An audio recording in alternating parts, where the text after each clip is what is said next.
नमस्कार, T news में आपका स्वागत है। आप देख रहे टी न्यूज़। मैं कृष्ण कुमार संजय। बिहार का सीएम बनेगा तेजस्वी, पूर्व प्रमुख विभा देवी ने बताई। बिहार के समस्तीपुर जिले के बिथान प्रखंड के पूर्व प्रखंड प्रमुख शहर राजद की वरिष्ठ नेत्री विभा देवी ने बताया कि इस बार बिहार विधानसभा चुनाव में बिहार के मुख्यमंत्री तेजस्वी यादव बनेंगे। पिछले बार चुनाव में एनडीए वाले ने गड़बड़ी कर लिया, जिस कारण तेजस्वी यादव सीएम नहीं बन सके। इस बार का चुनाव का मुद्दा भ्रष्टाचारी, महंगाई, बेरोजगारी रहेगा। उन्होंने हसनपुर विधानसभा क्षेत्र में 5 वर्ष तक किसी बाहरी लोगों को नहीं देखने और चुनावी सरगर्मी तेज होने पर क्षेत्र में भ्रमण किए जाने पर तीखी प्रतिक्रिया देते हुए बताया कि एक रिटायर आईएएस सर्वनारायण यादव, जो अपने को राजद का उम्मीदवार बताकर क्षेत्र भ्रमण कर रहा, उसका हाल पूर्व डीजीपी गुप्तेश्वर पांडे वाला होगा। कंठी का माला लेकर घूमना पड़ेगा। साथ ही यह भी बताया कि हसनपुर विधानसभा क्षेत्र का विकास तभी होगा जब राजद का स्थानीय विधायक बनेगा। जनता भी बोल रहा है राजद से स्थानीय लोगों को टिकट दे, बाहरी को नहीं। बताते चले कि उक्त राजद नेत्री विभा देवी हसनपुर विधानसभा क्षेत्र में गांव-गांव, गली-गली जाकर लोगों से जनसंपर्क कर उनकी समस्या सुनने का काम कर रही तथा निदान करने का काम कर रही है। इस न्यूज़ का अधिक से अधिक लाइक कीजिए, शेयर कीजिए, सब्सक्राइब कीजिए, कमेंट कीजिए। मुद्दा रहेगा भ्रष्टाचार, महंगाई, बेरोजगारी। और अभी जो वोट का चोरी हो रहा है, वोट चोरी करके जो सरकार बनाती है और जनता को किस तरह से परेशान किया जा रहा है, उसके वोट का भी अधिकार अब छीना जा रहा है। तो इतना जो सरकार जनता के ऊपर जुल्म कर रहा है और उसके बाद इतना युवा सब बेरोजगार घूम रहा है रोड पे, और इतना भ्रष्टाचार, घुसखोरी सब कुछ है, ये सब और विकास, ये मुद्दा रहेगा चुनाव में। क्या लग रहा है 2025 का चुनाव होगा तो तेजस्वी यादव का फेस आगे करके राजद लड़ रही है। तेजस्वी जी सीएम बनेंगे 2025 के चुनाव में? देखिए, तेजस्वी जी तो सीएम 2020 में ही जनता उनको ना अपना मत दिए थे उनको सीएम बनाने के लिए, लेकिन जानबूझ के वोट के चोरी करके उनको जानबूझ के 10-15 सीट पर हरा दिया गया था और उनको सीएम बनने से वंचित कर दिया गया था। लेकिन जनता इस बात समझ गई है कि किस तरह से वो लोग वोट चोरी करके और इनको सीएम बनने से रोक रहा है। और 20 साल से नीतीश कुमार बिहार को एकदम गर्त में मिला दिए हैं। भ्रष्टाचार, रोजगारी चरम सीमा छू रहा है। और आपको क्या कह रहे हैं कि इतना बेरोजगार लड़का पढ़ लिख के रोड पर घूम रहा है, लड़का लड़की सब रील बना रहा है। पुलिस में 50% आरक्षण दे के इतना वो लोग संतुलन को बर्बाद कर दिए हैं कि जो भी शादीशुदा लड़की है, लड़का है, सब अपने पत्नी को छोड़ के, अपने हस्बैंड को छोड़ के दूसरे जगह शादी कर रहा है, परिवार टूट रहा है, कितना खुदकुशी हो रहा है, आत्महत्या सब कर रहा है।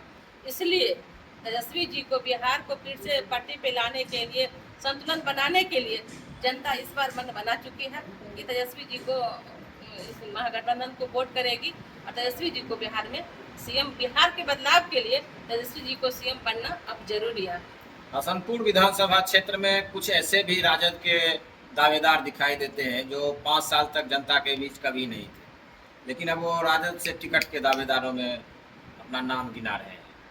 देखिए, दावेदारी करने में किसी को मना नहीं है, क्योंकि ये प्रजातंत्र है और कोई भी जो भी आरजेडी के एक छोटा सा भी वर्कर है, एक बोर्ड का भी मालिक है, वो भी दावेदारी कर सकता है। हम बात कर रहे हैं रिटायर्ड डीडीसी थे एक सर्वनारायण यादव बताए जा रहे हैं, जो कि वो भी क्षेत्र में घूम रहे हैं और कह रहे हैं कि राजद से हम, जबकि वो हसनपुर विधानसभा क्षेत्र के हैं ही नहीं, कहीं जनता के बीच कभी नहीं थे। देखिए, ये जो सर्वनारायण यादव है ना, उनका वो हालत होगा जो गुप्तेश्वर पांडे जी को हुआ था, जो बिहार के पूर्व डीजीपी थे।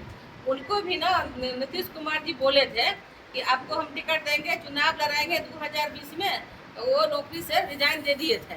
लेकिन उनको ना नीतीश कुमार क्या किए थे, हाथ में ना तुलसी का माला थमा दिए और गुप्तेश्वर पांडे पूरे देश में घूम घूम के राम कथा कर रहे हैं। वही हाल होगा इसको, सर्वनारायण यादव को, कि जब उनको चुनाव में टिकट नहीं मिलेगा, इनको फिर ये भी हाथ में कंठी का माला लेंगे और घूम घूम के सीताराम करेंगे। बस सर्वनारायण यादव को अब यही होना बाकी है। क्या लगता है मैडम कि इस बार आरजेडी महिला को प्राथमिकता देगी हसनपुर विधानसभा में?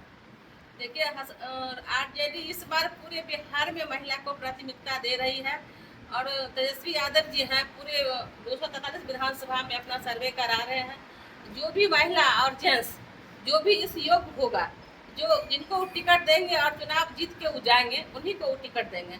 इस बार तेजस्वी जी बार बार मीडिया में अपना वो बोल रहे हैं कि किसी नेता के बात पर हम टिकट इस बार नहीं देंगे, जो इस योग्य होगा उसको हम टिकट देंगे।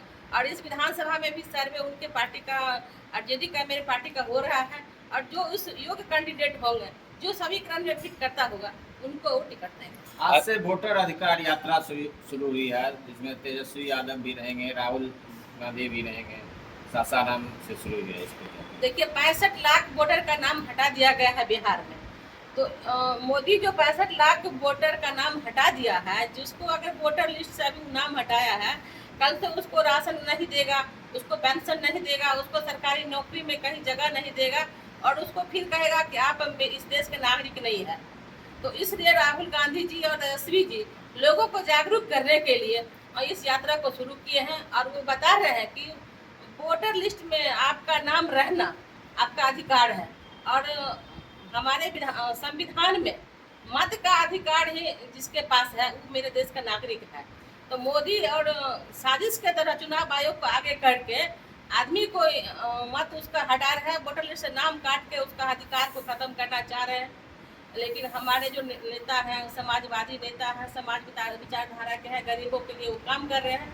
तो लोगों को जागरूकता करने के लिए वो इस यात्रा को शुरू किए हैं, और लड़ाई चुनाव आयोग से सुप्रीम कोर्ट में लड़ रहे हैं।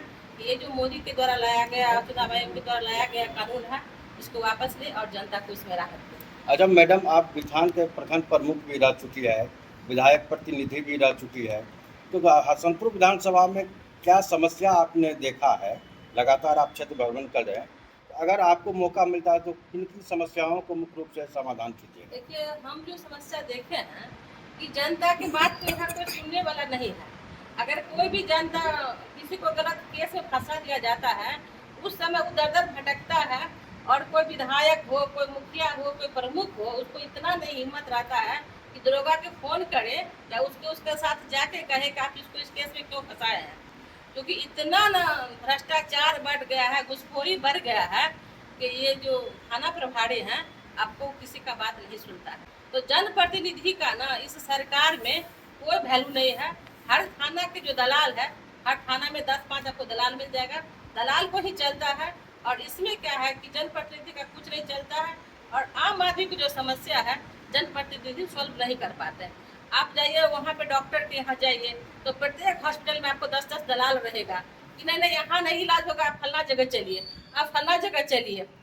तो अभी स्वास्थ्य समस्या जो है वो भी चरमराया हुआ है, कानून व्यवस्था वो भी चरमराया हुआ है, आपका जो भ्रष्टाचार उसी चरम सीमा पे है। ऐसा कोई भी किसी भी आप विभाग में जाइए जहाँ की समस्या नहीं है। आप एक वीडियो के यहाँ जाइए, आप तो आपको प्रतिनिधि को वीडियो बैठने के लिए नहीं कहेगा, 5 बार सोचेगा कि कौन है, कोई फला बाबू है, तो अगर उसके नाम के आगे कुछ बाबू लगा हुआ है, कुछ वो दबंग आदमी है या कुछ प्रभाव है, तो वीडियो उसको बैठने देगा। चलिए मुखिया जी कोई बात, हाँ ही करा, बस उसको कोई मतलब नहीं, उसके बाद का कोई एंट्री नहीं लेता। तो बिहार में आप अभी किसी जगह किसी विधानसभा में जाइएगा तो सब जगह समस्या है। और अभी देखते हैं कितना हर जिला में रोज मर्डर हो रहा है। ऐसा कौन जिला है कि जहाँ 4-5 मर्डर का आप लोग को घटना नहीं घटे? आपको नहीं आता होगा, आप लोग तो खुद मीडिया है, खुद दिखाते हैं, आप ही लोग को दिखाने से हम लोग को पता चलता है ना आज कहाँ घटना घटा है। तो अभी बिहार जो बदहाल स्थिति में है, बदतर स्थिति में है, इसको एक तेजस्वी यादव जी ऐसा नेता है बिहार में जो स्थिति को कंट्रोल कर सकते हैं। और बोले हैं कि अगर मेरी सरकार बनती है तो 72 घंटा के अंदर सबसे पहले मैं कानून व्यवस्था को अपने हाथ में लूंगे और उसको कंट्रोल करेंगे। क्या लगता है, आप जैसे अभी बताया कि बिहार में अफसरशाही चरम सीमा पे है, तो आपकी सरकार, आपकी पार्टी की सरकार अगर बनती है तो इस पे कंट्रोल कर पाएगा तेजस्वी? देखिए, जब लालू जी की सरकार था ना, तो एक साधारण वर्कर भी जाता था थाना पे तो उसको थाना में कुर्सी मिलता था, और वो बैठता था और कहता थे नहीं करबो बड़ा दरोगा बाबू काम, हम लालू यादव के फोन लगवे छिए, इतना ही में दरोगा का हालत खराब हो जाता था। और आज हम भी जनप्रतिनिधि 10 साल प्रमुख रहे हैं, और अभी के जो जनप्रतिनिधि मुखिया हैं, पंचायत समिति है, जो भी है, आप उनसे भी एक दिन बात कर लीजिएगा। क्या थाना प्रभारी उनका फोन उठाता है? फोन उठाने के बाद उनको जो बात के किसी के पैरवी करते हैं, उस बात को रिस्पॉन्स लेते हैं? क्योंकि हर थाना में 10-10 दलाल हैं, दलाल जो कहेगा वही बात होगा। और ऐसा कोई भी केस नहीं देखिएगा जिसमें काउंटर केस नहीं रहेगा। ऐसा थाना में आप जाइए, ग्राफ उठाइए कि जो भी मामला होगा, जो भी थाना में केस दर्ज होगा, तो सभी मामला में काउंटर केस होगा। और दोनों तरफ से दरोगा पैसा लेता है, चाहे वो गोली लगा हुआ आदमी हो, मर्डर हुआ आदमी हो। आज के दरोगा जितने बन के आए हैं, खास करके जो नया नया लड़का युवक थाना प्रभारी बनता है, उसमें थोड़ा सा भी संवेदनशीलता नहीं है कि ये आदमी किस परिस्थिति में मेरे थाना में आया है, थोड़ा सा उसको नहीं है। एक जंगल राज और महाजंगल राज का मामला है। जब लालू यादव जी की सरकार थी उस समय जंगल राज कहा जाता था। अभी वर्तमान डबल इंजन की सरकार के द्वारा बताया जाता है कि पहले जंगल राज थी, और अभी आपकी सरकार, आपकी मतलब वर्तमान में विपक्ष, अभी के जो सिचुएशन है, प्रत्येक दिन हत्या, मर्डर, बलात्कार, रेप, इस तरह की जो घटनाएं हो रही है, इसको लेकर महाजंगल राज का उपाधि वर्तमान सरकार में दी गई है। इसमें क्या लगता है? लालू जी की जो सरकार था ना, वो जनता का सरकार था। जनता का सरकार था जिसमें उनको बोलने का, चलने का, पढ़ने का, लिखने का, संविधान में उनका क्या अधिकार है वो सबको बताए। और लालू जी का जब 15 साल का राज है, उसमें सब पढ़ा लिखा, उसको अपना क्या संविधान में अधिकार दिया गया है, सबको बताए। और लालू जी का जो राज था वो जनता का राज था। और अभी जो राज चल रहा है वो महाजंगल राज क्या कहिए, उससे भी बहुत खतरनाक राज है। उसको हम नहीं बता सकते हैं, क्योंकि जिस मुख्यमंत्री को हम लोग ने वोट देकर उनको 20 साल से बिहार के कुर्सी पर बैठाए हुए हैं, उसके लिए हम लोग को थोड़ा सा ठीक नहीं लगता है कि खराब बात मुंह से बोलने में। बिहार में शराबबंदी से सरकार के राजस्व की भारी क्षति हुई है। क्या बिहार में शराबबंदी करना बिहार सरकार के लिए ये उपयोगी है या गलत फैसला था? देखिए, बिहार में जो शराबबंदी हुआ उनका ये गलत फैसला था। इसमें कुछ संशोधन होना चाहिए था। वो जो गांव-गांव में पन्नी बेचने का दुकान खोल दिए थे हर पंचायत में, इसको बंद करके, जैसे लालू जी के समय में एक ब्लॉक में एक दुकान रहता था जिसमें वो पन्नी उन्नी कौन सी दारू होता था वो नहीं बिकता था, सिर्फ अंग्रेजी शराब का जो बिक्री किया जाता था। तो उस तरह से शराबबंदी को बंद करके, उसको संशोधन करके प्रत्येक ब्लॉक में एक दुकान रहना चाहिए था। क्योंकि जितने भी हमारे देश हैं, सभी स्टेट में दारू आज भी चलता है, तो बिहार में सरकार के राजस्व की क्षति भी नहीं होती। हाँ, क्षति भी नहीं होती।